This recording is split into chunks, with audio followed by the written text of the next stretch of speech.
കുളംകര കരാകുളം തിരിച്ചും മറിച്ചും എഴുതിയാലും അതിൽ നിന്നും ഒരു മാറ്റമില്ല കേട്ടോ. അതേ കൂട്ടാണ് ഇപ്പോൾ എൻ്റെ കാര്യവും.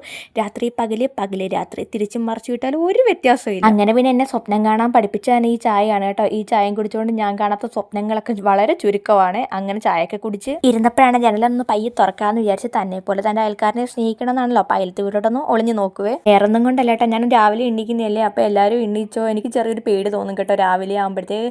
ഞാൻ ഒറ്റയ്ക്കാണെന്ന് ഞാൻ പറഞ്ഞിട്ടില്ലേ. അന്നേരം എല്ലാവരും എണ്ണിച്ച് കോലമൊക്കെ വരയ്ക്കുന്നതാണ് മിക്ക ദിവസങ്ങളിലും ഞാൻ കാണുന്നത്. അന്നേരം എല്ലാവരും എണ്ണിച്ച് കോലമൊക്കെ വരയ്ക്കുന്നുണ്ടോ ഞാനൊന്ന് ഒളിഞ്ഞ് നോക്കുന്നതാണ്. അങ്ങനെ രാവിലെ ഇന്ന് ഒരു എതിർപ്പും ഇല്ലാതെ എൻ്റെ കുഞ്ഞിനോട് പറഞ്ഞ് ഇന്ന് ഉപ്പ് ഹാഹ മതിയെന്ന്. ഉപ്പ് ഹാഹ എന്ന് പറഞ്ഞാൽ ഉപ്പുമാവ്, അവനൊന്ന് ഉപ്പുമാവ് സ്കൂളിൽ മതി. അങ്ങനെ പിന്നെ ഞാൻ പെട്ടെന്ന് ചട്ടി അടുപ്പേ വെച്ച് കടുകിട്ട്, ഞാൻ എപ്പോഴും ഉപ്പുമാവ് ഉണ്ടാക്കുന്ന കാണിക്കുന്നതല്ലേ. അതേ കൂട്ട് തന്നെ കുറച്ച് മുന്തിരിങ്ങ, കുറച്ച് ക്യാരറ്റ് ഞാൻ ഏറെ ഇടും കേട്ടോ. പച്ചക്കറിയല്ലേ, അവൻ്റെ ഉള്ളിൽ അങ്ങനെ ചെന്നോട്ടെ എന്ന് വിചാരിച്ചിട്ടാണ് ഞാനങ്ങനെ കുറച്ചധികം ക്യാരറ്റൊക്കെ അങ്ങോട്ട് ഇടുന്നത്. ആദ്യമൊക്കെ എനിക്ക് ഉപ്പുമാവ് ഉണ്ടാക്കാൻ വലുതായിട്ടൊന്നും അറിയത്തില്ലായിരുന്നു കേട്ടോ. ഞാൻ എപ്പോൾ ഉപ്പുമാവ് ഉണ്ടാക്കിയാലും അത് വെള്ളം പോലെ ആയിത്തീരുവേ.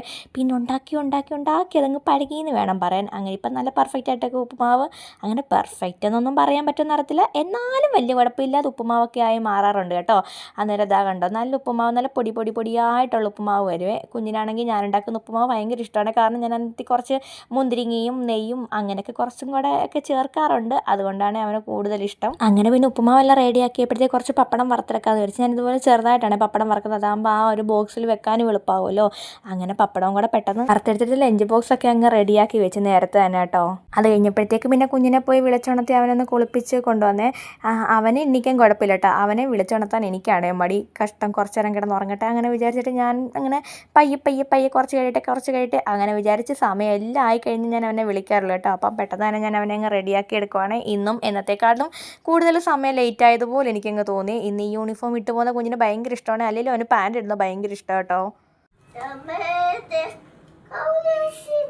ഇതെന്ത് ഭാഷയാണെന്ന് എന്നോട് ചോദിക്കില്ല. അത് അവൻ്റേതായിട്ടുള്ള ഒരു നാമജലല്ല കേട്ടോ. അങ്ങനെ ലഞ്ച് ബോക്സ് ഒക്കെ എടുത്ത് ബാഗിൽ വെച്ചിട്ട് അങ്ങനെ റോഡിലോട്ട് ഇറങ്ങിയപ്പോഴത്തേക്ക് റോഡ് നിറയെ ആൾക്കാരുണ്ട്. ഇവരെല്ലാം ഓരോ പണിക്ക് പോകാൻ നിൽക്കുന്നവരാണ്. ഇവരെ കൊണ്ടുപോകാൻ വേണ്ടിയിട്ട് വണ്ടി വരും. അപ്പോൾ വണ്ടിയിൽ കയറി ഇവരെല്ലാം രാവിലെ പണിക്ക് പോവാണ്. പിന്നെ പാക്കിയുടെ സ്കൂളിലെത്തിയപ്പോഴത്തേക്ക് അവരുടെ മാമിനെയും ആൻറ്റിമാരെയും എല്ലാം കണ്ടപ്പോഴത്തേക്ക് ഭയങ്കര സന്തോഷമായിട്ട് തുള്ളി പോകുന്നുണ്ട്. ഇന്ന് അവനായാലും ബാക്കിയുള്ള പിള്ളേർക്കായാലും ഇങ്ങനെ ഒരു വേറെ കളറിലെ യൂണിഫോം അല്ലേ ഇട്ടുകൊണ്ട് പോകേണ്ടത്.